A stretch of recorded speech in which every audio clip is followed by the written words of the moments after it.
The Atlanta Falcons made a pair of moves to improve their defense this week, and now they may be solidifying some of that preseason hype. That and more coming up on this episode of Locked On NFL.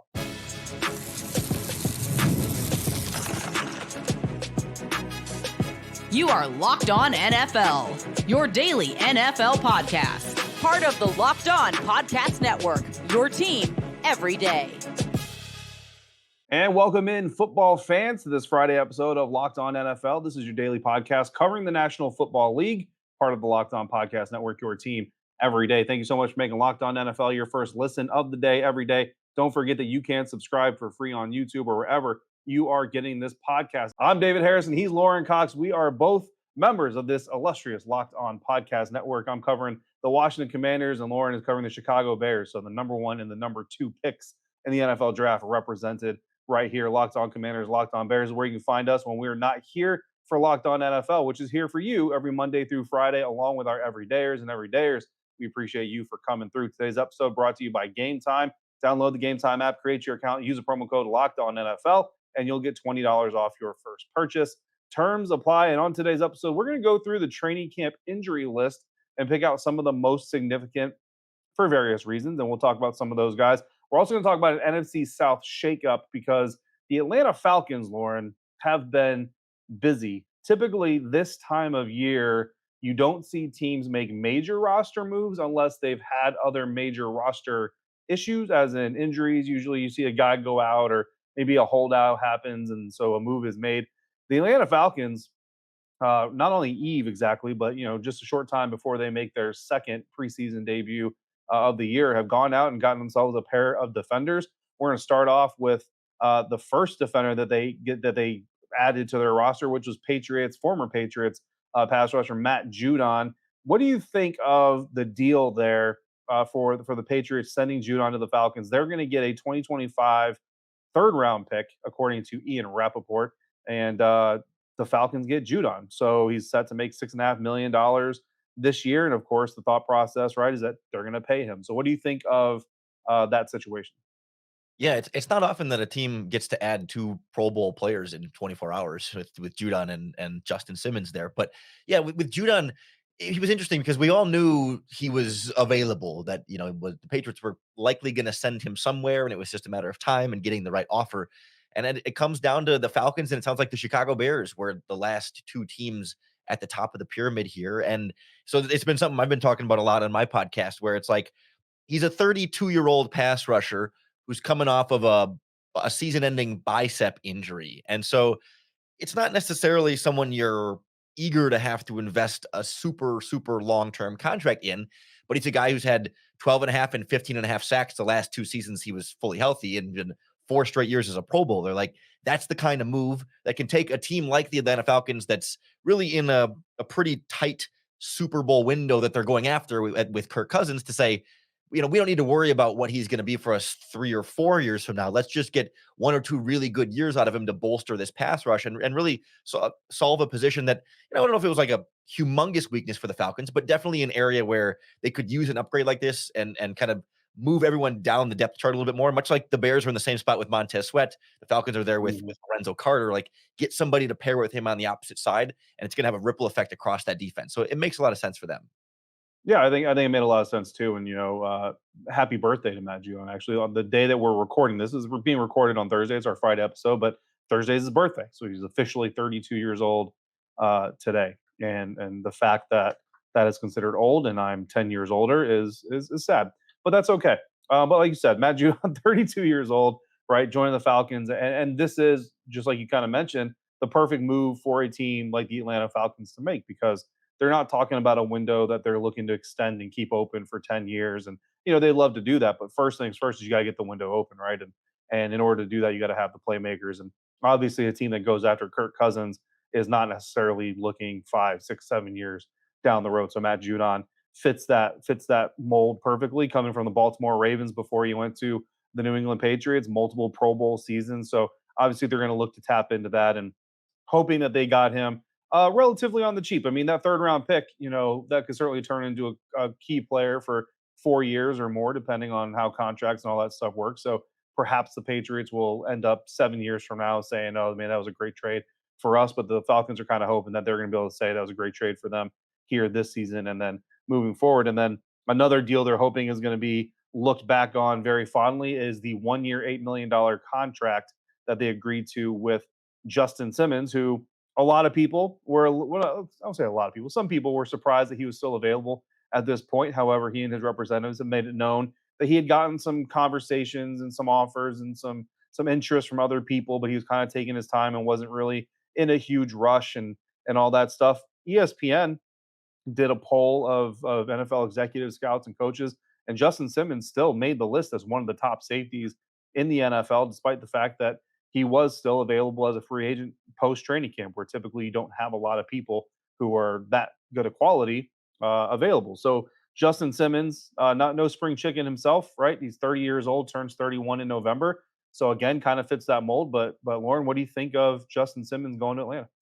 Yeah, it's an interesting mix. I mean, he's a great player, and I mean, he just made the Pro Bowl literally this past season. So there's not like Judon had a little bit of the injury concern as like, okay, he's 32 and he's injured. So is he going to get back to being a 15 sack guy right away, or are we at the beginning of his decline? But like Justin Simmons had 3 picks last season. Maybe it wasn't the 6 that he had a couple of years ago, but like he's still playing football at a really really high level. I'm just interested how they end up couching it scheme wise with him and Jesse Bates. Like those are both guys that if I'm trying to utilize their skill sets to their best ability, like I want them playing deep, but you can't play Yeah. 2 deep safeties all the time. You can do it quite a bit, but like uh, one or both of those guys is going to have to play up in the box, maybe a little bit more than you'd like to. I think they're both capable up in the box and covering the slot, but it's more about like, are you getting the best out of both players when one of them has to be up closer to line of scrimmage and can't be roaming the back end at all times? But at the same time, if I'm Atlanta, like that's a good problem to have, and I'll figure it out later how to really squeeze the most out of them. And I'll say that, hey, this is a nice upgrade for me at the safety position. Yeah, I mean, there's a saying, there's you can never have too many pass rushers, right? Well, I would think that obviously Raheem Morris and the Atlanta Falcons feel like you can't have too many pass defenders either, especially in a division where you got Mike Evans, you got Chris Godwin that you got to beat or try to beat twice per year. So some upgrades certainly being made by the Atlanta Falcons. But the question is it enough? In the preseason, a lot of people looked at the Atlanta Falcons as potential upsetters, if you want to call it upsetting the worst division in the NFL last year, the NFC South, and trying to dethrone the Tampa Bay Buccaneers, who are looking to win their 4th straight NFC South Division title. Laura and I are going to tell you if we think the Atlanta Falcons have now firmly put themselves atop the division, or if the speculation is still a little too premature. That's coming up next on today's episode of Locked On NFL, part of the Locked On Podcast Network, your team every day. The Locked On NFL podcast is brought to you by our friends at Gametime, the best way to get tickets for all of your favorite live events. I have the Gametime app on my phone and I use it all the time. I've been going to a bunch of concerts this summer, and it really is the best secondary market ticket buying experience. Got one coming up. Green Day is doing their Dookie album and their American Idiot album in their entirety. Smashing Pumpkins is opening for them. And I got my tickets on the Gametime app because with Gametime, I can see my view from my seat in the stadium. So I know exactly what I'm getting with my ticket purchase. And I also know exactly how much I'm paying for my ticket because Gametime also has all-in pricing. So you don't get any of those added fees at the end of the checkout process that make your tickets cost way more than you thought you would. And then you got to go back and maybe find different seats and see the view from that seat. With Gametime, it is such an easy experience. So whether it's concerts, sports, comedy shows, theater events, you name it, they've got it all. Take the guesswork out of buying tickets with Gametime. Download the Gametime app, create an account, and use our promo code LOCKEDONNFL for $20 off your first purchase. Terms apply. Again, create an account and redeem our code LOCKEDONNFL for $20 off. Download Gametime today. Last minute tickets, lowest price, guaranteed. Did the Atlanta Falcons do enough with just these 2 moves to convince Lauren and I that they are truly considered the best team in the NFC South as we get ready to enter the regular season of the National Football League here in a little bit less than a month? So we're right around the corner from that. Thanks for making Locked On NFL your first listen today. For your second listen, check out the Locked On Fantasy Football podcast, where you can get daily insight to the best fantasy draft strategies so you can win your league this season, just like I'm going to, part of the Locked On Podcast Network, your team every day.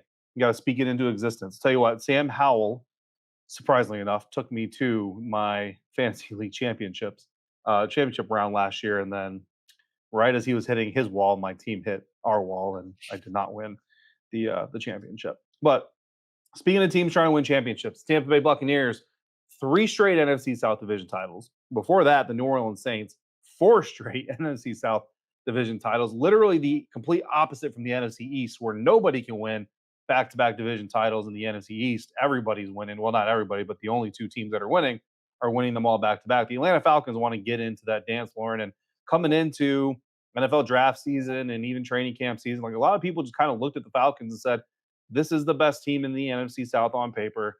But guys like me and guys like James Jarko over at Locked On Bucks, and even guys like Aaron Freeman at Locked On Falcons were kind of like, hey, look, pump the brakes a little bit because we're not quite there yet necessarily. So I wanted to do this and kind of just break down this Falcons depth chart real quick and really look at what these 2 moves, how they impact what we think of the Atlanta Falcons. So starting with Matthew Judon again in the front 7 for the Falcons, right?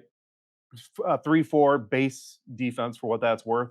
You got David Onyemata, the former New Orleans Saint, right there in the middle, and then Grady Jarrett, the proven veteran. Zach Harrison, Ohio State legend, because every Ohio State player is an Ohio State legend. And then you got 2 inside linebackers, Caden Ellis, Troy Anderson, listed as their expected starters. And of course, none of this is official because nothing is official. And then your outside linebackers, Lorenzo Carter and Matthew Judon.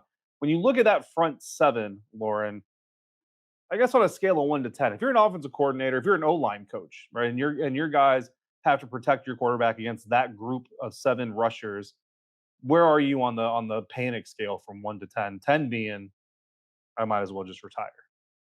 Yeah, I mean, I don't think they're blowing you away, keeping you up at night as a game planner, but certainly like adding Matthew Judon to that group adds a threat there that they absolutely did not have before. Like I do think as far as like the strength of this Falcons team, this is maybe a little bit of the lighter area here where the secondary I can have a little bit more faith in and some of the pieces on offense for sure. Like they just need this front 7 to be good enough. And I think Judon goes a long way toward getting them there, assuming he stays healthy and is still, at a relatively high level. Like that pass rushing duo is definitely going to give you some problems, especially then with Grady Jarrett on the inside. Like you can't just, ignore them. I guess I haven't answered your question with a number, but like 6 or 7 out of 10 there where it's like, okay, yeah, like I got to watch out for these guys, but like they lack a little bit of the like, top end star power of like, whoa, but like Judon adds a level of that where it's like, all right, we got to make sure we have eyes on him at all times. And then Grady Jarrett, you can't overlook either, but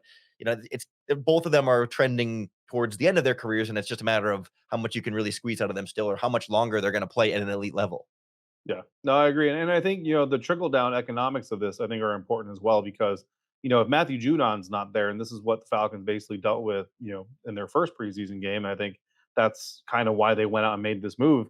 Opposite of Lorenzo Carter, you've either got Arnold Ebiketie or you got James Smith Williams. And Arnold Ebiketie, 2022 second round draft pick, nobody's really climbing over themselves to say he's the next great pass rusher in the National Football League. And James Smith Williams, the guy that I'm very familiar with from his time here in Washington, in Washington, he's a hands in the ground, hands in the dirt defensive end. The Falcons have him listed as an outside linebacker. That's a little bit of a different job, and I don't know how well he's taking to that or how well he's not taking to it. But I can basically tell you that James Smith Williams much better when he's in a rotational role than when he's in a starting role, right?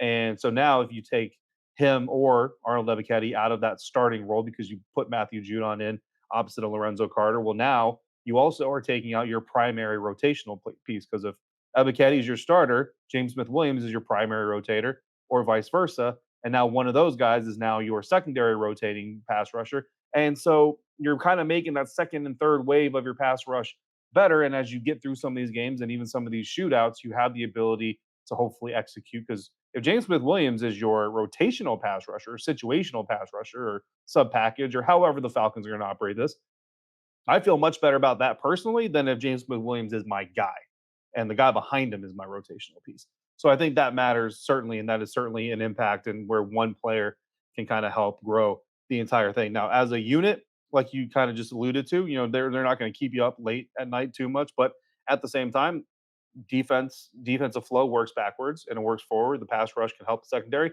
Secondary can help that pass rush, and now you've got one corner in Mike Hughes, you got another one in AJ Terrell, And you already talked about it a little bit, but Jesse Bates and now Justin Simmons, D. Alford as a slot guy, potentially Richie Grant can now be a rotational DB, like we talked about that, and kind of a sub package guy.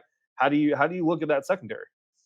Yeah, no, I think you're hitting the nail on the head here where it's like, man, you add Judon to make their life easier, and he also makes every other pass rusher's life easier. We saw that effect in Chicago when Montez Sweat comes in and everyone else's pass rush production goes up when you add an elite rusher on one side, but it also allows your secondary on the back end to be that much more aggressive. And I think when Justin Simmons and Jesse Bates can both kind of roam around back there and not be afraid to go attack balls in the air and say, hey, if I jump on a route and maybe not like maybe I'm wrong, but maybe I'm just, I'm a step late or whatever. Like the pass rush is going to make the quarterback have to get rid of the ball that much quicker, and I'm not going to be able to be beaten on as many like double move kind of situations or anything Yep. longer developing downfield. So you can really attack what you're seeing right away and not have to say, well, maybe this is still going to become more because I know that the pass rush is going to get there as well. So when you have two great safeties in the back end, your cornerbacks can play aggressive and fast and loose, and knowing that you've got really good help behind them, like there's really a couple of different ripple effects for both of these guys at their respective positions.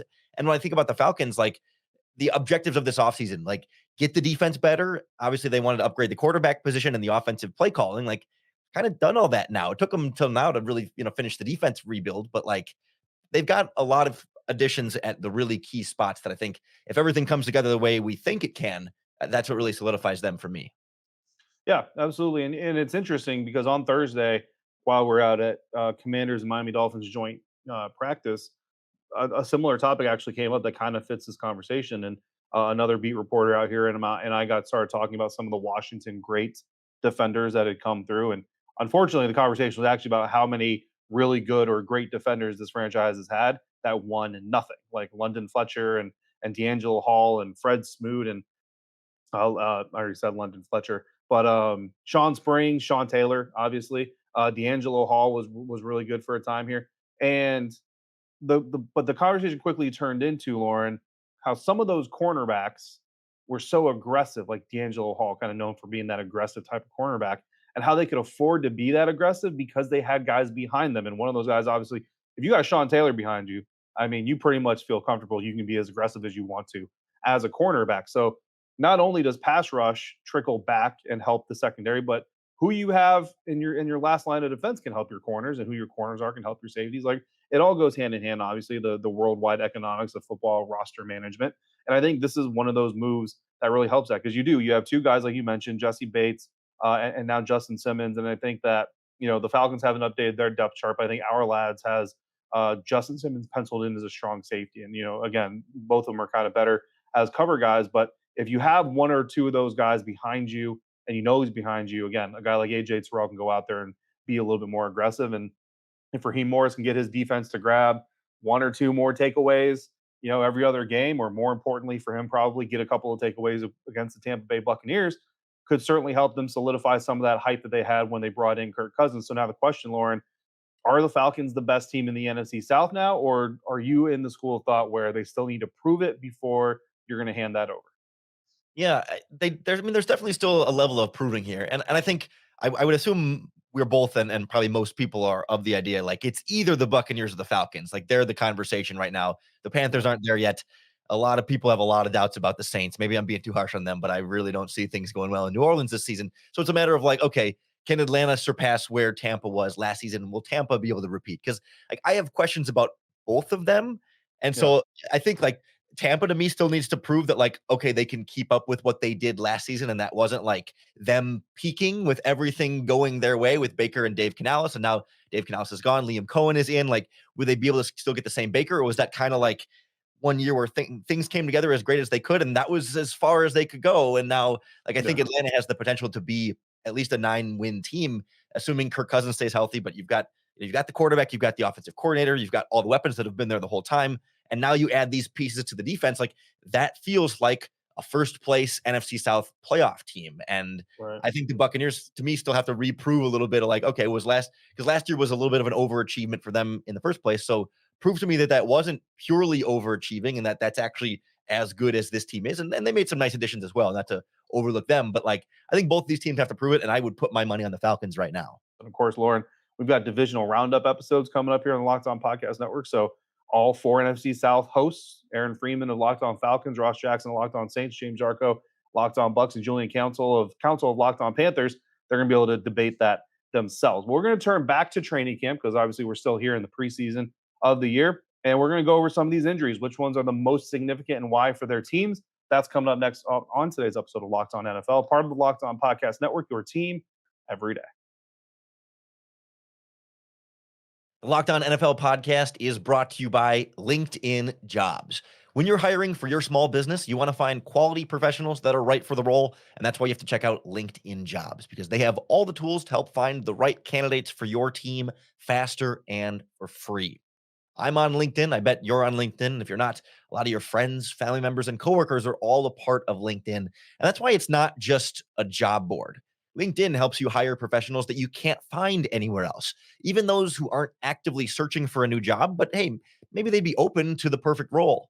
In any given month, over 70% of LinkedIn users don't visit other leading job sites. So if you're not looking on LinkedIn, you're looking in the wrong place.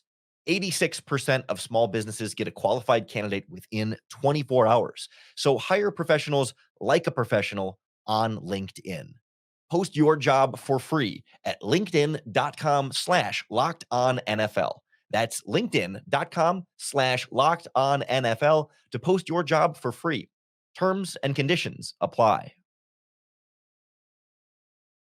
Wrapping up today's episode of Locked On NFL, we're going to expand a little bit outside the NFC South. We've been talking about the Atlanta Falcons, the roster moves they've been making, and how it kind of lines up with their chances of winning the NFC South this year. And we're going to look at some fantasy.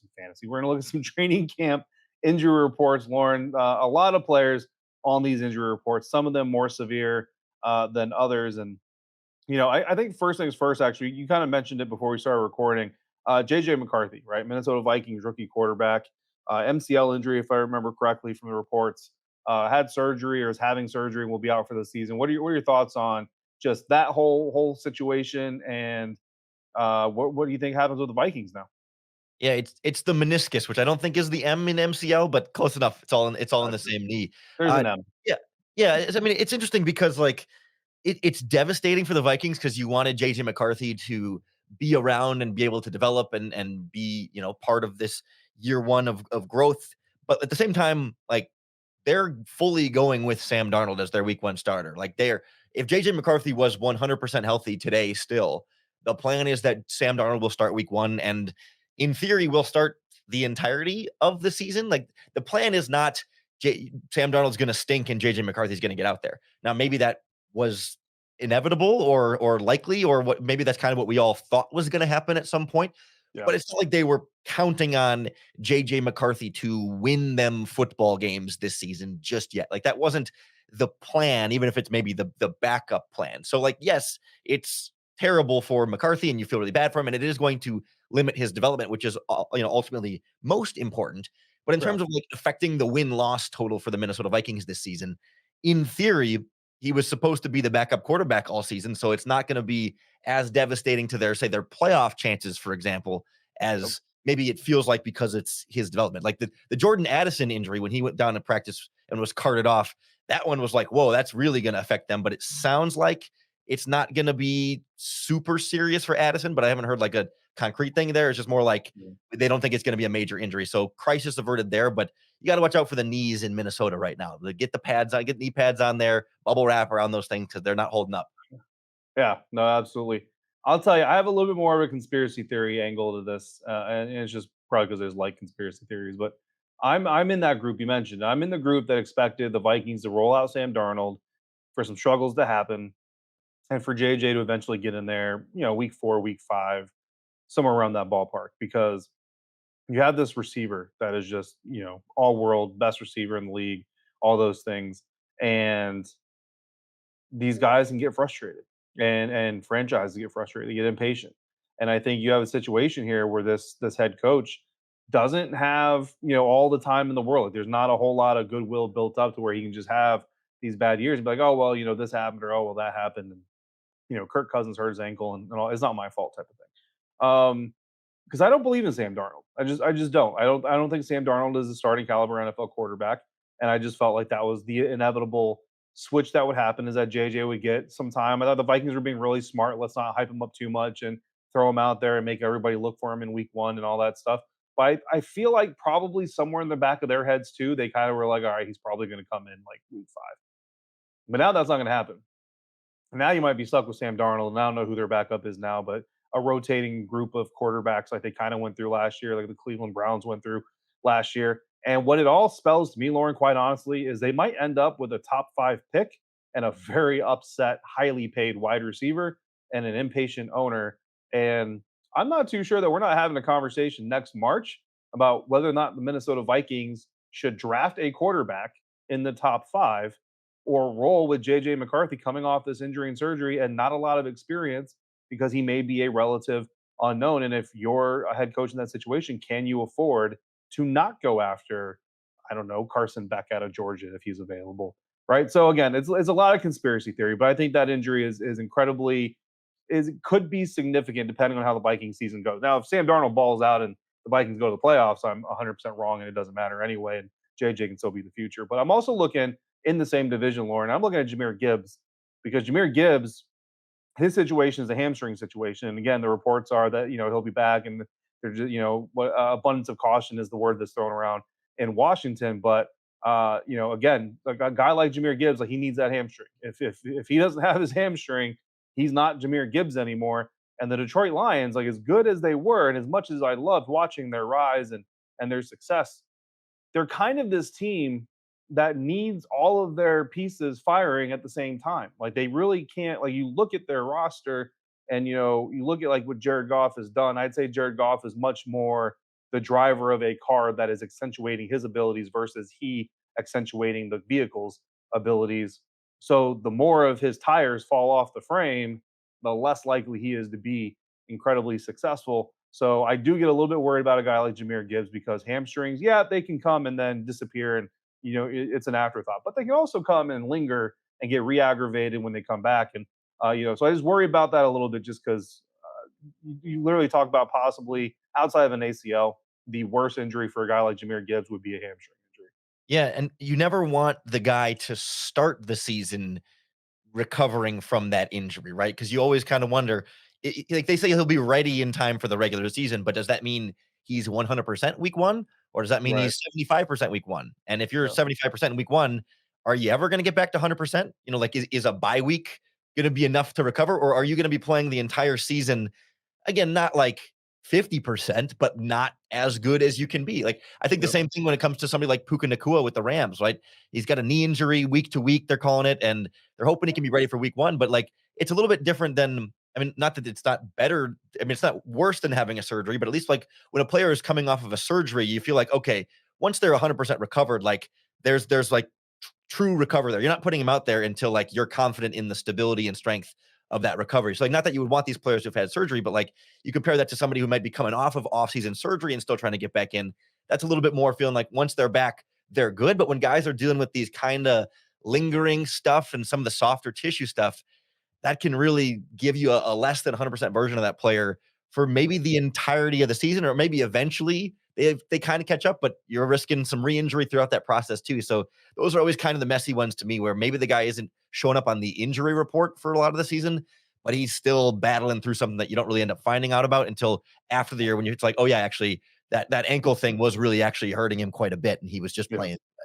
The Justin Herbert plantar fasciitis thing, or Mm-hmm. plantar fascia, I guess is how the plural of that. Like, I don't know if you've ever dealt with any, like I've never had like severe plantar fasciitis or anything, but I felt some tension in that part of your foot, and it's really uncomfortable. And it's the kind of thing that takes a long time to feel like it's truly great. And I just get a little bit of like Joe Burrow PTSD here with the same kind of conversation. Like, you start the season with an injury that doesn't just go back to 100% and then you're good to go 100% durability, but something that seems easy to tweak and re-aggravate and have to take a bunch of, pain shots to keep playing through over the course of the season. And not that it's going to be as big of a derailment as it was for Burrow last year, but just like given how much those two quarterbacks get compared, and now he's going through his own version of the injury thing. Like, everyone says, oh, he'll be fine for week 1. Don't worry about it. But it's like, I'm gonna worry about it. And it's just, I hope Justin Herbert can be the best version of Justin Herbert, but I'm worried about that throughout this whole process. Yeah, no, that was my 1B. Like Jahmyr Gibbs was my 1A. Herbert was my 1B on my list because I'm right there with you, man. And it just kind of seems like, and I kind of feel bad for Justin because he got crowned so early as like one of the best up and coming quarterbacks in the NFL before he ever really was able to win anything, before the team was ever really to find consistent success. And if this does remain a thing or snowball into something bigger, hopefully it doesn't. Knock on wood for him. This is going to start to turn into a situation where people start blaming Justin for the hype that he never lived up to when it wasn't him hyping himself up in the first place. But yeah, it's just one of those because the kid's got a lot of talent, obviously, and he certainly is a talented quarterback and deserves a lot of praise. But like you said, could this be something that prolongs and even gets aggravated? So yeah, while teams are certainly, and you have to remember they're not required to divulge full details on any injuries right now. So that's important as well because, like you mentioned, there could be something more going on that they're not wanting to talk about. Like we've got Johnny Newton out here who returned to practice after foot surgery for the first time and had two practices and hasn't been seen since. And we're being told it's a minor soft tissue issue. Yet he's not even doing individual drills for going on more than a week. So it kind of is what it is. Got to take it with a grain of salt. But we will see what happens with all these training camp injuries. We'll also see what happens with the Atlanta Falcons during the course of the 2024 NFL season. For everything else that comes up over the weekend, including a new slate of preseason games, come back on Monday to check out Kevin Ostreicher of Locked On Ravens, as he'll be back with a whole new episode of Locked On NFL. For your second listen of the day, today, check out the Locked On Fantasy Football podcast. You can get your daily insight into the best fantasy football draft strategies that'll help you win your league. As always, thank you for making Locked On NFL your first listen of the day, every day, every dayers. Thank you for coming through, supporting this network on a regular basis like you do. For Lauren Cox, I'm David Harrison, and we will see you right back here next Friday for another episode of Locked On NFL, part of the Locked On Podcast Network, your team every day.